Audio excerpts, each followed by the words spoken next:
ರಾಜಕೀಯ ವಿಚಾರ ಮಾತಾಡಿದ್ರೆ ನನ್ನ ಸಿನಿಮಾಕ್ಕೆ ಪ್ರಾಮುಖ್ಯತೆ ಹೊಟ್ಟೋಗುತ್ತೆ. ಹಾಗಾಗಿ ನಾನು ರಾಜಕೀಯ ಏನು ಜಾಸ್ತಿ ಮಾತಾಡಲ್ಲ.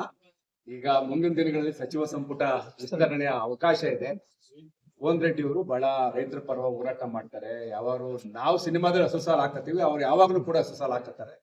ನಿಜವಾದಂತ ಕಳಕಳಿ ಇದೆ. ಅವ್ರಿಗೆ ಉತ್ತರ ಕರ್ನಾಟಕದಲ್ಲಿ ಅವಕಾಶ ಸಿಕ್ಕಿದ್ರೆ ಕೊಡ್ಲಿ. ನಾನು ಮಾನ್ಯ ಮುಖ್ಯಮಂತ್ರಿಗಳು, ನಾನು ನಮ್ದೇ ಜಿಲ್ಲೆಯವರು, ನನಗೆ ಅವಕಾಶ ಕಡಿಮೆ ಅಲ್ಲಿ. ಒಂದೇ ಜಿಲ್ಲೆ, ನಮ್ದೊಂದು ಸಣ್ಣ ಜಿಲ್ಲೆನಲ್ಲಿ ನಾನು ಸಚಿವ ಸ್ಥಾನ ಏನು ಕೇಳ್ತಾ ಇಲ್ಲ. ಅಭಿವೃದ್ಧಿ ವಿಚಾರದಲ್ಲಿ ನಾನು ಒಂದಷ್ಟು ಕೆಲಸ ಕಾರ್ಯಗಳನ್ನ ಅವ್ರಲ್ಲಿ ಮನವಿ ಮಾಡ್ತಾ ಇದ್ದೀನಿ. ನಾವು ರಾಜಕೀಯ ಚಟುವಟಿಕೆಗಳು ಸ್ಲೋ ಮಾಡ್ಕೊಂಡಿದ್ದೀನಿ. ಈಗ ಸ್ವಲ್ಪ ಸಿನಿಮಾ ಮಾಡೋಣ ಅಂತ ಹೇಳಿ ಮೋಹನ್ ರೆಡ್ಡಿ ಅವ್ರಿಗೆ ಅವಕಾಶ ಸಿಕ್ಕಿದ್ರೆ ಅವ್ರಿಗೆ ಅವಕಾಶ ಸಿಗ್ಲಿ ಅಂತೇಳಿ ನಾನು ಕೂಡ ಅವ್ರ ಪರವಾಗಿ ಮಾತಾಡಿದ್ದೀನಿ. ಸಿಎಂ ಜೊತೆ ತಾವು ಬಿಜೆಪಿಯಿಂದ ಕಾಂಗ್ರೆಸ್ಗೆ ಬಂದ್ರಿ, ವಿದ್ಯಾರ್ಥಿಗಳು ಕೂಡ ಬೇಡಿಕೆ ಇದು ನ್ಯಾಯ ಕೇಳಿದ್ರೆ ಡೆಲ್ಲಿ ಜಂತರ್ ಮಂದಿರ. ನಾನು ಮೊದಲೇ ಹೇಳ್ತೆ, ರಾಜಕೀಯವಾಗಿ ನಾನು ಬಹಳ ಎಲ್ಲೂ ರಿಯಾಕ್ಟ್ ಮಾಡಲ್ಲ. ಎಲ್ಲೂನು ನಾನು ಆ ಕಡೆ ಗಮನ ಕೊಡ್ತಾ ಇಲ್ಲ. ನನಗೆ ನಮ್ಮ ಉತ್ತರ ಕರ್ನಾಟಕ ಸಮಸ್ಯೆ ಇಟ್ಕೊಂಡು ಒಳ್ಳೆ ಸಿನಿಮಾ ಮಾಡ್ಬೇಕು ಅಂತ ನಾನು 100% ಭಾಗ ಇಲ್ಲೇ. ಈ ನೀರಾವರಿ ವಿಚಾರ ನನಗೆ, ನಾನು ಬೇಸಿಕಲಿ ಒಬ್ಬ ರೈತನ ಮಗನಾಗಿ ನೀರಾವರಿ ಬಗ್ಗೆ ಬಹಳ ಆದ್ಯತೆ ಕೊಟ್ಟು ಕೆಲಸ ಮಾಡೋದು.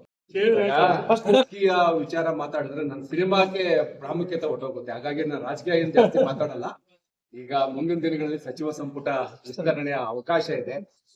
ಮೋಹನ್ ರೆಡ್ಡಿ ಅವರು ಬಹಳ ರೈತರ ಪರವಾಗಿ ಹೋರಾಟ ಮಾಡ್ತಾರೆ. ಯಾವಾಗಲೂ ನಾವು ಸಿನಿಮಾದಲ್ಲಿ ಹಸು ಸಾಲ ಹಾಕತ್ತೀವಿ, ಅವ್ರು ಯಾವಾಗಲೂ ಕೂಡ ಹಸು ಸಾಲ ಹಾಕತ್ತಾರೆ. ನಿಜವಾದಂತ ಕಳಕಳಿ ಇದೆ.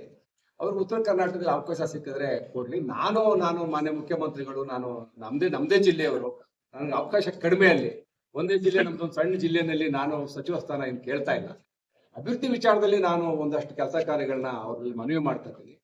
ನಾವು ರಾಜಕೀಯ ಚಟುವಟಿಕೆಗಳು ಸ್ಲೋ ಮಾಡ್ಕೊಂಡಿದ್ದೀನಿ. ಈಗ ಸ್ವಲ್ಪ ಸಿನಿಮಾ ಮಾಡೋಣ ಅಂತ ಹೇಳಿ ಮೋಹನ್ ರೆಡ್ಡಿ ಅವ್ರಿಗೆ ಅವಕಾಶ ಸಿಕ್ಕಿದ್ರೆ ಅವ್ರಿಗೆ ಅವಕಾಶ ಸಿಗ್ಲಿ ಅಂತೇಳಿ ನಾನು ಕೂಡ ಅವ್ರ ಪರವಾಗಿ ಮಾತಾಡಿದ್ದೀನಿ. ಸಿಎಂ ಜೊತೆ ತಾವು ಬಿಜೆಪಿಯಿಂದ ಕಾಂಗ್ರೆಸ್ಗೆ ಬಂದ್ರಿ, ವಿದ್ಯಾರ್ಥಿಗಳು ಕೂಡ ಬೇಡಿಕೆ ಇದು ನ್ಯಾಯ ಕೇಳಿದ್ರೆ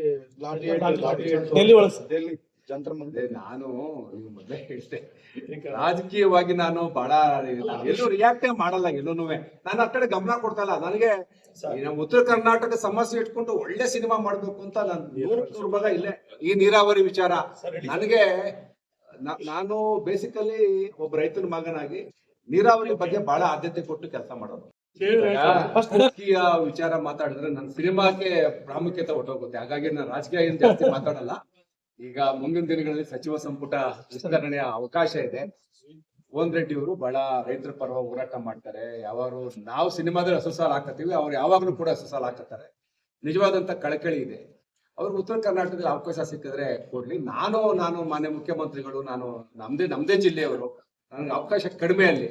ಒಂದೇ ಜಿಲ್ಲೆ, ನಮ್ದೊಂದು ಸಣ್ಣ ಜಿಲ್ಲೆನಲ್ಲಿ ನಾನು ಸಚಿವ ಸ್ಥಾನ ಏನು ಕೇಳ್ತಾ ಇಲ್ಲ. ಅಭಿವೃದ್ಧಿ ವಿಚಾರದಲ್ಲಿ ನಾನು ಒಂದಷ್ಟು ಕೆಲಸ ಕಾರ್ಯಗಳನ್ನ ಅವ್ರಲ್ಲಿ ಮನವಿ ಮಾಡ್ತಾ ಇದ್ದೀನಿ.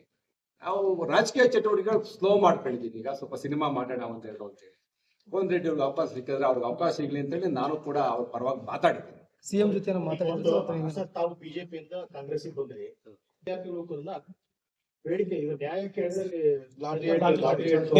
ಡೆಲ್ಲಿ ಜಂತರ್ ಮಂದಿರ. ನಾನು ಮೊದಲೇ ಹೇಳ್ತೆ, ರಾಜಕೀಯವಾಗಿ ನಾನು ಬಹಳ ಎಲ್ಲೂ ರಿಯಾಕ್ಟ್ ಮಾಡಲ್ಲ. ಎಲ್ಲೂನು ನಾನು ಆ ಕಡೆ ಗಮನ ಕೊಡ್ತಾ ಇಲ್ಲ. ನನಗೆ ನಮ್ಮ ಉತ್ತರ ಕರ್ನಾಟಕ ಸಮಸ್ಯೆ ಇಟ್ಕೊಂಡು ಒಳ್ಳೆ ಸಿನಿಮಾ ಮಾಡ್ಬೇಕು ಅಂತ ನಾನು 100% ಭಾಗ ಇಲ್ಲೇ.